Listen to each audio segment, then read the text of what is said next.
Panahon na naman ng tag-init, kaya palagi tayong mag-iingat sa lahat ng oras, lalo na sa sunog.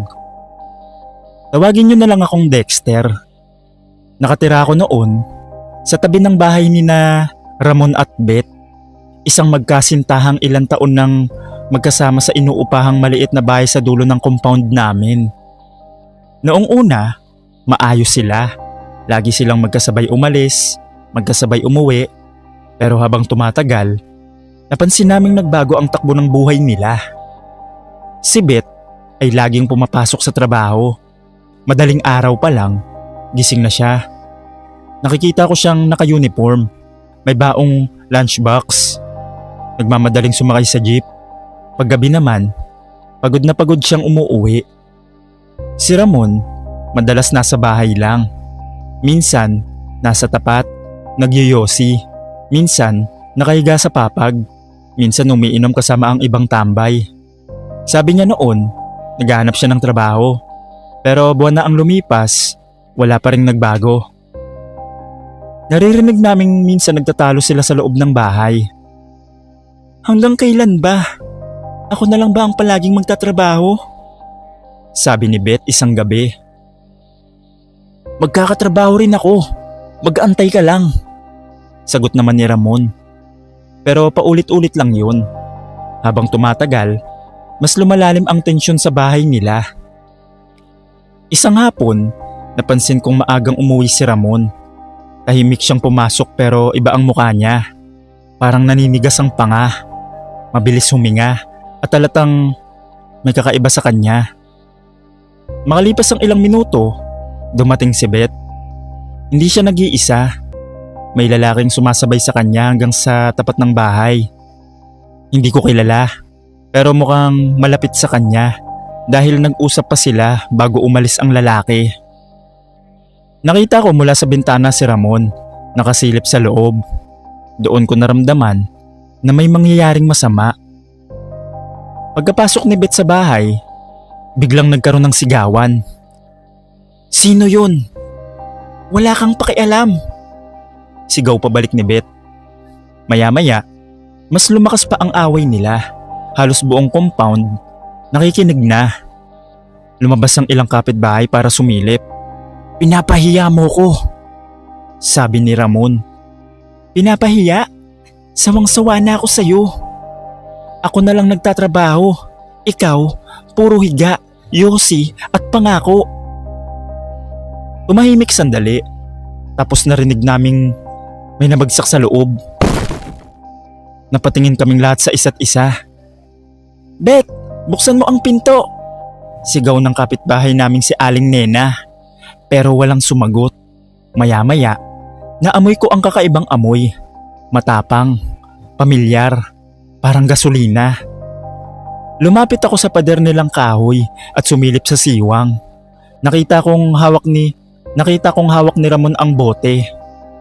Parang gasolina yun at sinasaboy sa sahig, sa dingding at sa mga gamit. Napaatras ako agad. Huy, Ramon, tama na! Sigaw ko. Pero parang wala na siya sa sarili niya. Nanginginig siya habang hawak ang posporo. Umiiyak si Beth sa sulok habang nakatingin sa kanya. Ayaw mo na sa akin? Sabi ni Ramon. Ramon, tigilan mo na, sabi ni Beth. Kung hihiwalayan mo ko, magsama na lang tayo hanggang kamatayan. Kinaskas ni Ramon ang posporo. Natigilan ako. Narinig namin ang unang sindi. Yung mahinang tunog ng posporo na kumiskis sa kahon. Sunod nun, sabay-sabay kaming napasigaw. Ramon, wag! May tao sa loob! Pero huli na. Inihulog niya ang sinding posporo sa basang sahig na puno ng gas. Sa isang iglap, sumiklab ang apoy at gumapang sa lupa. Mabilis itong kumalat sa bawat parte ng sahig, umakyat sa mesa, kurtina at dingding na kahoy. Biglang umilaw ang buong bahay sa kulay kahil na apoy. Narinig ko ang tinis na sigaw ni Beth. Tulungan niyo ko! Sinugod ko agad ang pinto. Kasama ang dalawa naming kapitbahay. Nakalak ito mula sa loob hinampas namin ng malakas habang lumalakas ang apoy. "Ramon, buksan mo!" Sigaw ko. Walang sumagot. Sa siwang ng dingding, nasilayan ko si Beth na umiiyak at nagpupumiglas habang hawak siya ni Ramon sa magkabilang braso. Yakap siya nito mula sa likod. Parang ayaw pakawalan kahit lumalaki na ang apoy sa paligid nila. "Kung iwan mo ko, sabay na tayo," sigaw ni Ramon. Iba ang boses niya, galit, desperado at parang wala na sa sarili. Mas lalong nagpanik ang mga tao sa labas. May mga batang umiiyak na, may mga kapitbahay na naglalabas ng timba ng tubig.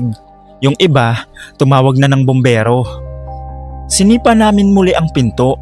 Isang beses, 2 beses, at sa pangatlong sipa, bumigay ang kandado at bumukas ang pinto kasabay ng pagbuga ng makapal na usok at matinding init. Napaatras kami sandali dahil parang pugon na ang loob. Tinakpan ko ang ilong ko ng damit at pumasok kami. Halos wala na kaming makita. Puro usok at apoy sa gilid. Naririnig lang namin ang pag-ubo ni Beth at sigaw ng mga tao sa labas. Nakita ko sila malapit sa gilid ng higaan. Hinila ko agad si Beth sa kamay, habang si Mang Tony at Jun naman ang humawak kay Ramon. Ayaw pa nitong bumitaw noon at pilit na humahawak sa braso ni Beth. "Bitawan mo siya," sabi ni Mang Tony. Nagpupumiglas si Ramon pero hinila rin namin siya palabas. Paglabas namin sa kalsada, bumagsak si Beth sa semento. Nanginginig siya, umiiyak at sunod-sunod ang ubo dahil sa usok. May kaunting paso ang braso niya at namumula ang balat sa liig. Si Ramon naman, nakaupo lang sa lupa, tulala, pawis na pawis. Maitim ang mukha dahil sa usok. Kanina lang, sumisigaw siya, pero ngayon, parang ubos na. Paglingon namin sa bahay, halos kalahati na nito ang nilamon ng apoy. Umakyat ang apoy sa bubong na yero at naririnig namin ang pagputok ng mga gamit sa loob. Dahil dikit-dikit ang mga bahay sa compound, nagsimula nang uminit ang pader ng katabing kabahayan. "Ilabas niyo ang mga gamit niyo!" sigaw ng isa naming kapitbahay. Nagkagulo ang buong lugar. Yung iba kinuha yung rep nila, yung mga TV, at yung isa pa nga may hawak na sanggol habang umiiyak. May nagtatapon ng timba ng tubig kahit halos walang epekto sa laki ng apoy. Lumipas ang ilang minuto bago dumating ang mga bombero. Hirap silang makapasok agad dahil makitid ang daan papasok sa compound. Nang makapwesto sila, saka pa lang nila natutukan ng apoy. Halos abo na ang bahay ni Ramon nang tuluyang maapula ang sunog. May ilang katabing bahay na ang nadamay. Sunog ang dingding. Sira ang bubong at sira ang mga gamit dahil sa tubig at usok. Mabuti na lang at naagapan bago kumalat sa buong looban. Pagkatapos nun, dumating ang mga pulis. Tahimik lang si Ramon habang kinakausap siya. Hindi na siya lumaban. Hindi na siya nagsalita pa nang dalhin siya. Si Beth naman, binalot ng kapitbahay ng tuwalya habang nakaupo sa gilid. Tulala lang siya, nakatingin sa dating bahay nila na ngayon, puro usok at itim na kahoy na lang. Ilang araw pagkatapos nun, nalaman naming umalis na siya sa lugar. Lumipat ng bahay at piniling magsimula ulit sa ibang barangay. Si Ramon naman, nakulong dahil sa ginawa niyang panununog at panganib na idinulot sa lahat. Hanggang ngayon, tuwing napapadaan ako sa dating pwesto ng bahay nila, bakanting lote na lang ang nandun. At lagi kong naaalala kung paano kayang sunugin ng galit ang isang relasyon, ang isang bahay at halos buong komunidad sa loob lang ng ilang minuto.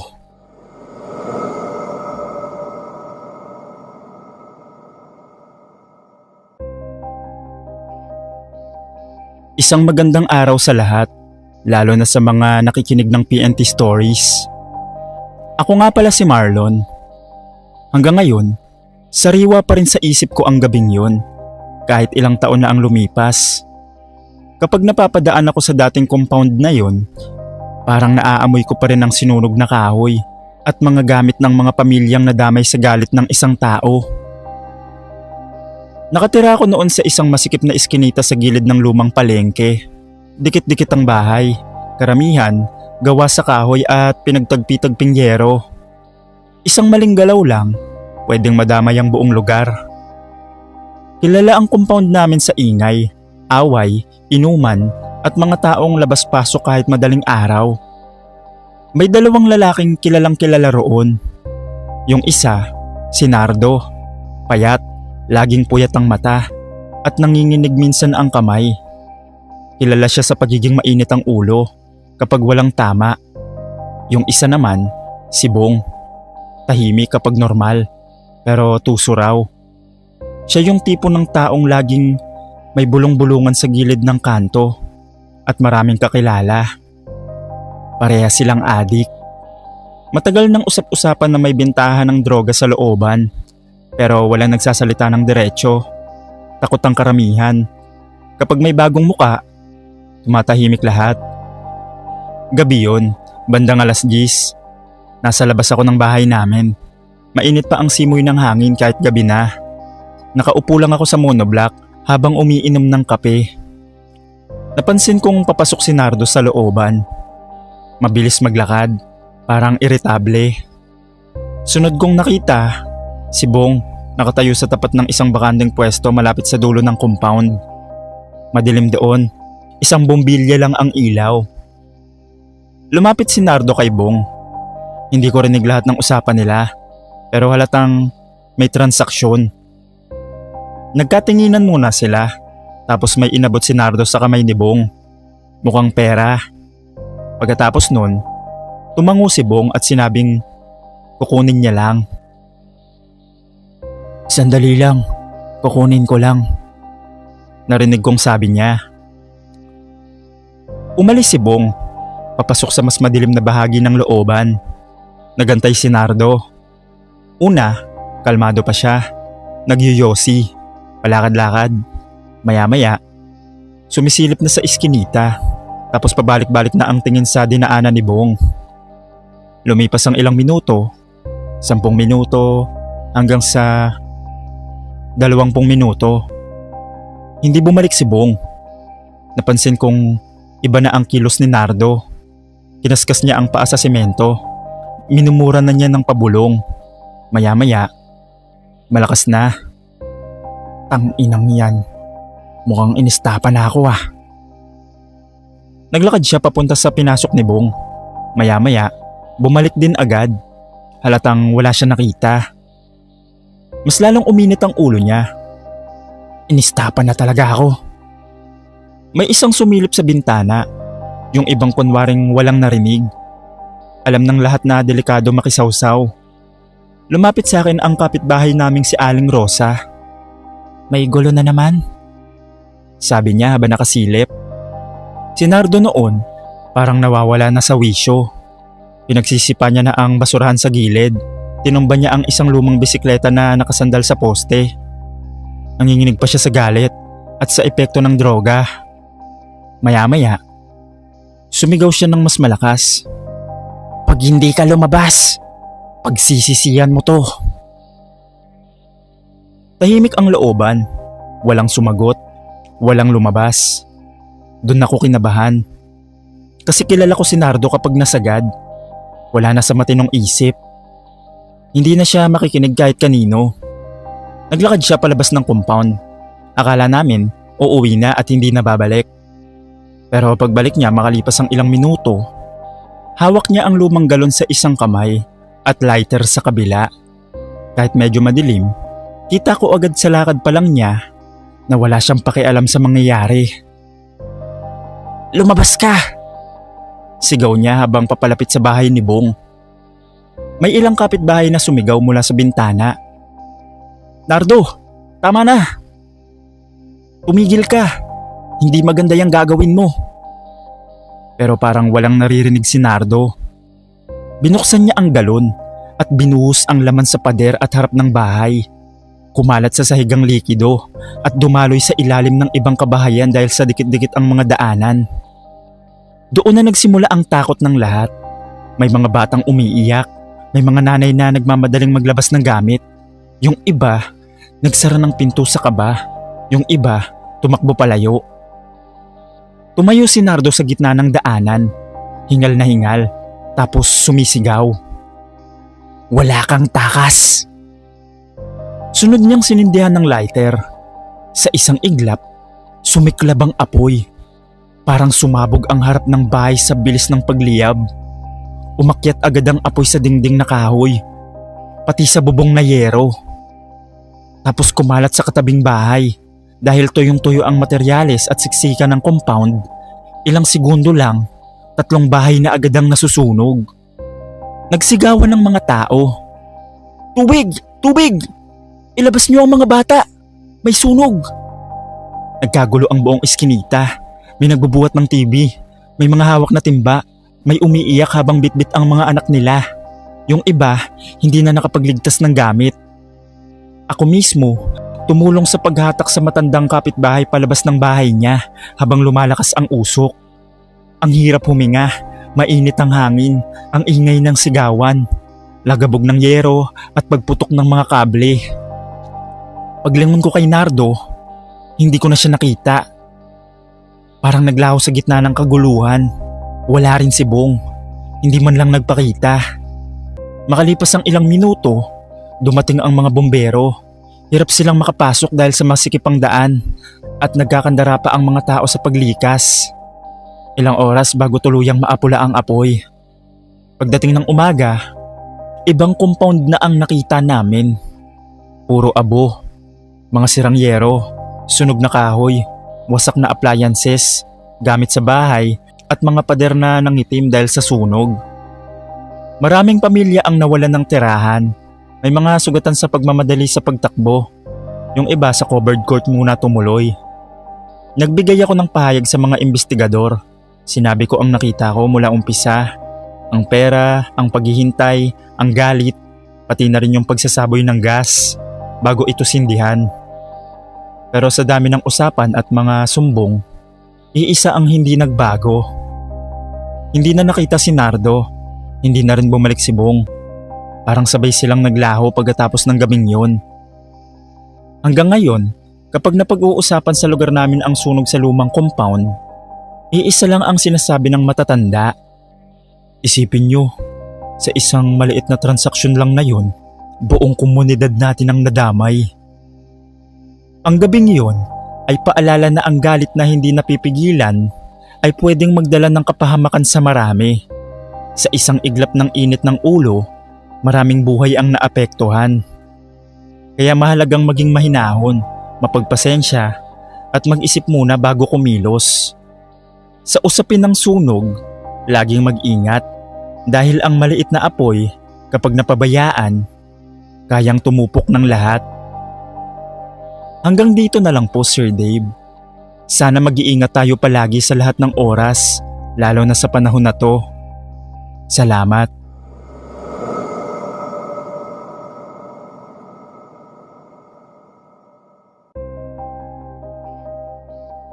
Nangyari ito taong 2006. Itago nyo na lang ako sa pangalang MJ.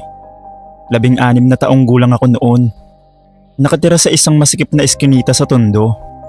Dikit-dikit ang mga bahay, kahoy, yero at manipis na pader na parabang isang hampas lang ay babagsak na. Sa lugar namin, kapag may mali ang isa, pwedeng damay ang lahat. Si Ronron ang pinakakilala sa ugaling ayaw makalimutan ng mga tao. Matigas ang ulo pagdating sa jumper ng kuryente. Ilang beses na siyang pinuntahan ng kapitbahay. Ronron, delikado yan. May mga bata dito. Baka masunog tayo. Tanggalin mo na yan. Pero lagi lang siyang tatawa ng mahina o kaya'y iiling. Matagal ko na tong ginagawa. Wala namang nangyayari. Ang nakakainis, siya lang sa buong iskinita ang hayagang may jumper. Kita mula sa poste papunta sa bubong nila ang nakakabit na kawad. Minsan kapag may inspection o may dadaan na trabahador ng kuryente, mabilis niyang tinatanggal. Tapos ibabalik ulit kapag wala na. Parang laro lang sa kanya. Pero para sa amin, takot yun. Tag-init noon. Yung klase ng init na kahit gabi, ramdam na ramdam mo pa rin. Bandang 2:00 ng madaling araw, gising pa ako dahil sa init. Nakaupo ako sa labas ng bahay namin. Pinapahanginan ng sarili habang tahimik ang buong iskinita. Walang ingay, walang ilaw maliban sa mga poste. Hanggang sa napansin ko si Ronron sa tapat ng bahay niya. Nasa labas siya, nakatingin siya sa itaas ng poste habang may inaayos sa kawad. May dala siyang maliit na kahon ng tools. Kita ko pa ang paggalaw ng kamay niya habang inaangat ang wire. Una, wala naman akong napansin. Pero maya-maya, may maliit na kislap. Parang spark. Hindi naman siguro makakaapekto yon. Bulong ko sa sarili ko. Pero sumunod, mas malakas. Nagkaroon ng maliwanag na parang arko ng kuryente sa kawad. Parang may tumalon na asul o puting ilaw sa pagitan ng mga linya. Napahinto ako. Uy! Bulong ko. Sa isang iglap, may malakas na putok mula sa kawad. Napaatras ako sa gulat. Yung kuryente, sumabog, tapos tumama sa yero ng bubong ng katabing bahay. Sa sobrang init at tag-init ng panahon, agad kumapit ang apoy sa tuyong bahagi ng bubong. Mabilis. Mas mabilis kaysa sa inaasahan ko. Sunog! Sigaw ko habang tumatakbo papalapit sa iskinita. Isa-isa nang bumukas ang mga pinto. May mga taong walang tsinelas, may bitbit na bata, may nagmamadaling kumuha ng timba. Ano nangyari? Tanong ng kapitbahay. Yung kable, yung jumper. Sagot ng isa. Lumalaki na ang apoy sa bubong ng unang bahay. Kumakalat ang usok. Dumidilim ang kalangitan kahit gabi na. Sinabuyan ng mga lalaki ang pader gamit ang tubig mula sa balde. May sumisigaw na tumawag ng bombero. Tumawag na kayo! Habang nangyayari yon, hinahanap ng mga tao si Ronron. Nasaan si Ronron? Gisingin nyo! Hanapin nyo! Siya may gawa niyan. Sinubukan naming katukin ng bahay niya. Walang sagot. Paulit-ulit kami pero wala. Habang tumatagal, mas lumalaki ang apoy sa katabing bubong. Naririnig na namin ang pagkaluskos ng mga kahoy sa loob ng bahay habang tinatamaan ng init. Mainit na ang hangin sa paligid, parang hinihigop ang hininga namin. Ilang minuto pa, dumating ang mga bombero. Mabigat ang sitwasyon dahil makitid ang iskinita at siksikan ng mga bahay. Pero mabilis silang kumilos. Binuksan ang hose, pinuntirya ang pinakaapoy at pinigilan ang pagkalat. Unti-unti, humupa ang apoy. Pero sa likod ng usok at tubig, wasak ang ilang bahagi ng bubong at dingding ng isang bahay. Basang-basa ang kalsada. May mga nabagsakan ng gamit. May mga taong nakaupo lang sa gilid, tulala. At si Ronron, wala. Pagkatapos maapula ang apoy, hinanap siya ng mga kapitbahay. Pinuntahan ulit ang bahay, sinilip ang paligid. Tinawag ang pangalan niya ng paulit-ulit. Ronron! Ronron! Wala. Parang naglaho. Kinabukasan, maaga pa lang, pinag-usapan na siya sa buong iskinita. May nagsabing nakita raw siyang umalis bandang madaling araw. May nagsabi naman na hindi raw lumabas ng bahay niya. Pero isang bagay ang sigurado. Hindi na siya nakita mula noon. Ako naman, habang tinitignan ko ang mga kable sa poste na inaayos ng mga tauhan ng kuryente kinabukasan, isang bagay lang ang pumasok sa isip ko. Minsan, hindi mo agad makikita ang kapalit ng katigasan ng ulo hanggang sa huli na ang lahat. Sa ngayon, wala naman ako sa tondo, pero hinding-hindi ko makakalimutan ang pangyayaring yon.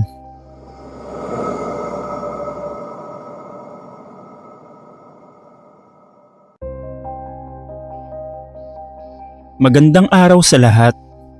Ako si Mika. Nakatira sa isang maliit na iskinita kung saan karamihan ng bahay ay gawa sa kahoy. Sanay kami sa dilim tuwing gabi. Madalas kasing putol ang kuryente sa lugar namin, kaya kandila ang ginagamit ng karamihan. May isang bahay sa tapat namin na pagmamay-ari ni Olive. Mag-isa lang siya ron, matanda na at mahina na ang katawan. Mabait siya, pero medyo makakalimutin na rin. Madalas siyang gumagamit ng kandila, lalo na kapag gabi, kapag nawawalan ng kuryente. Paulit-ulit siyang pinapaalalahanan ng mga kapitbahay. Ate Olive, patayin niyo po yan bago kayo matulog ha. Delikado po ang kandila, lalo na sa kahoy ang bahay. Ngumiti lang siya. Oo, papatayin ko rin. Isang gabi, sobrang hina ng hangin at mainit ang panahon. Bandang 11:00, nagkaroon na naman ng brownout. Tahimik ang buong iskinita. Walang ilaw. Tanging kandila lang ang nagbibigay ng liwanag sa bawat bahay. Nakaupo ako sa labas ng bahay namin, nagpapahangin, nang mapansin kong bukas pa ang ilaw ng kandila sa bahay ni Olive. Nakasilip ako mula sa siwang ng kahoy na bakod. Nakita ko siya nakaupo sa mesa. May binabasang lumang papel, habang ang kandila ay nakalagay sa gilid ng aparador na puno ng damit at kurtina. Masyadong malapit. Olive, bulong ko. Pero hindi sapat ang lakas ng boses ko para marinig niya. Maya-maya, tumayo siya at pumasok sa loob ng bahay. Iniwan ng kandila na nakasinde. Una, walang nangyari. Tahimik lang ang gabi. Hanggang sa may malakas na ihip ng hangin na pumasok sa siwang ng bintana. Doon ko nakita ang maliit na apoy na sumasayaw sa kandila. Lumapit ito sa kortina. Isang segundo, biglang sumiklab. May sunog! Sigaw ko nang tumayo ako agad. Mabilis ang lahat. Yung kortina, sumiklab agad na parang papel na sinindihan. Umakyat ang apoy sa kahoy na dingding. Kumalat ang init sa kisame. Ang liwanag ng apoy ay siyang naging ilaw ng buong iskinita. Naglabasan ng lahat. May mga nagbubuhat ng timba ng tubig. May sumisigaw sa loob ng bahay ni Olive. Olive, labas na! Pero walang lumabas agad. Nataranta ako at tumakbo papunta sa bahay niya kasama ang ilang kapitbahay. Mainit na ang hangin. May usok na lumalabas galing sa bintana. Ramdam ko ang pag-init ng paligid habang papalapit. Kumatok kami ng malakas. Maya-maya, narinig namin ang ubo niya sa loob. Mahina at hirap na hirap. Sa tulong ng mga kapitbahay, binuksan namin ang pinto at pumasok. Makapal na ang usok, pero nakita namin si Olive na pilit gumagalaw papunta sa labas. Inalalaya namin siya at dahan-dahang inilabas. Paglabas niya, agad siyang inalalaya ng mga tao sa gilid ng kalsada. Inuubo siya at nanginginig, pero buhay pa naman. Sa loob, mas lalo nang lumaki ang apoy.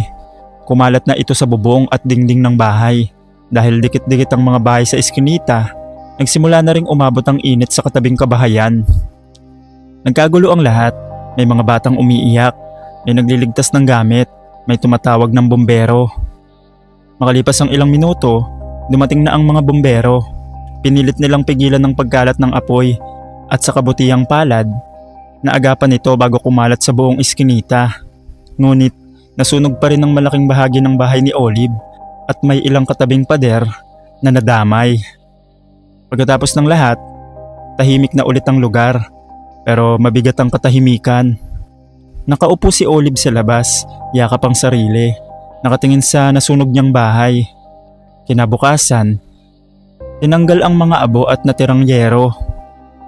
May mga kapitbahay na tumulong sa kanya, nagdala ng gamit at pansamantalang matutuluyan.